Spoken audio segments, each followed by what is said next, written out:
let's do a real quick field experiment right here, right?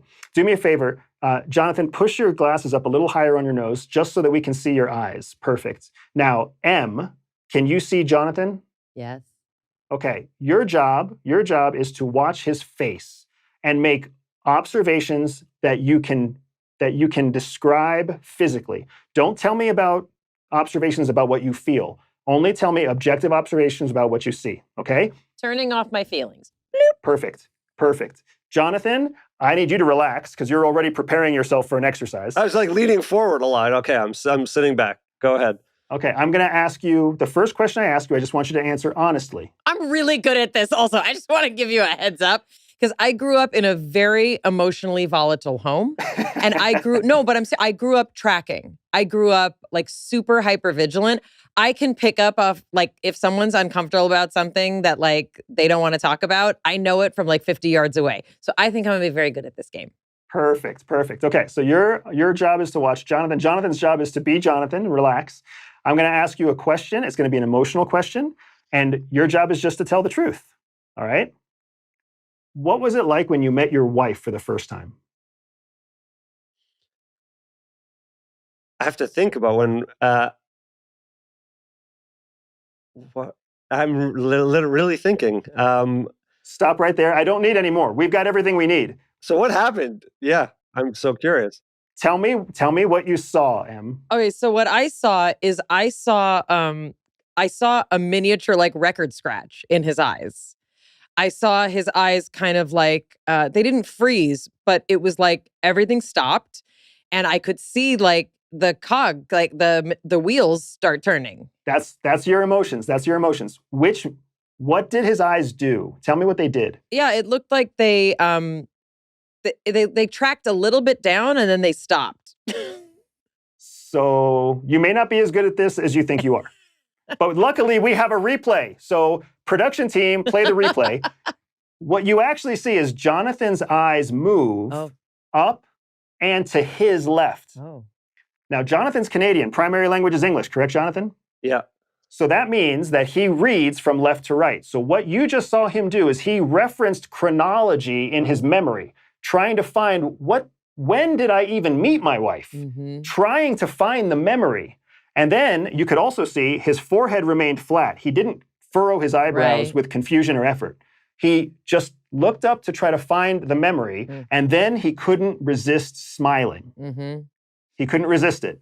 And he was talking about how he had to think hard, and he was talking about how he was trying. And normally you might think that somebody who's stalling is lying, but you could see in his face, he was recalling the joy of his wife. I mean, they're not married anymore, but yes. When they first met for the first time, though, that's positive stuff, right? So you could see all of this unhindered emotion. So whatever you were going to say, Jonathan, had a high likelihood of being truthful.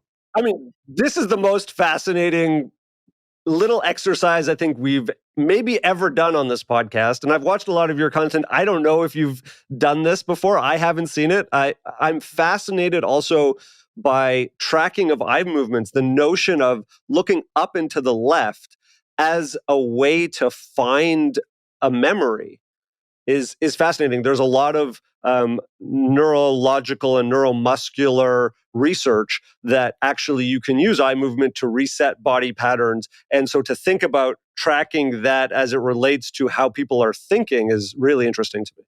And again, it's not bulletproof because if you're talking to somebody who maybe is dyslexic, or if you talk to somebody who their primary language is Arabic, they're going to reference their chronology differently, right? So now the second exercise.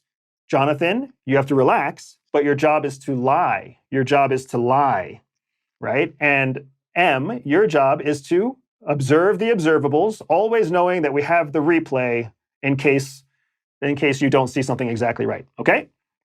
All right, Jonathan, another feeling question, but this time I need you to lie, okay? Okay. Were you afraid that you would be lonely for the rest of your life when you got a divorce? No. What did you see, Em? His eyes didn't move. Nothing moved. No. Did you see how rigid the whole thing was? Yeah. That's his This is lying another face? great replay. It's another great replay because you could see Nothing the moved. pause that I was telling you about, Yeah. Jonathan. Remember how I told you, look for a pause? If you were telling the truth, you would have answered right away. I'm guessing that I asked that question and the first thing that went through your head was, yes. And the next thing that went through your head was, I have to lie. No. It's interesting that I actually had to ask myself, I wasn't sure if I was or not. I mean, the biggest thing when I got divorced was actually not the idea of not living with my child was the biggest thing. That's the first thing that hit me. And there was a moment actually when I first left the house, when it was actually one of the hardest parts was I came back and I was visiting the house at a time and I hadn't been gone very long. And my son was maybe 5, maybe 6 at the time. And he had climbed into the washing machine and was standing in the washing machine because he was too small to like reach in and get the clothes. And he liked to do his own clothes.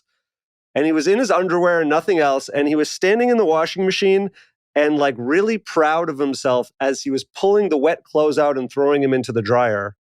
And I thought to myself, you only get that moment when you live with your kid. You don't get that in a visit.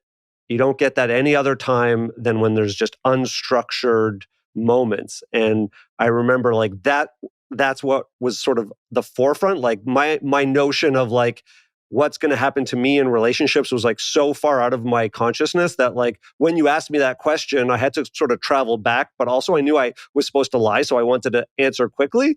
So it was a tough question. It was a really tough question. It was just an emotional question. And I think your story, which is a gorgeously beautiful story, by the way, the story that you just told, really shows the pause that Em and I saw was only probably 3/4 of a second. And all of that happened in your brain during that pause. So fast. And that's what makes it so viable, such a valuable tool. Because when people lie, they still feel the emotion. And then they have to put effort into not showing the emotion. Your eyes didn't move at all. You didn't reference a chronology at all, right? You just stayed locked in on me with a tight jaw until you said no. It was almost not human. It was like there was an absence of real human emotion in it. And when you told the truth right before that, your face told the story for you. The smiles and the grin and the teeth and the eye movement and the head movement. Like you'll see it in your own replay. Wow. How very much effort is obvious to see.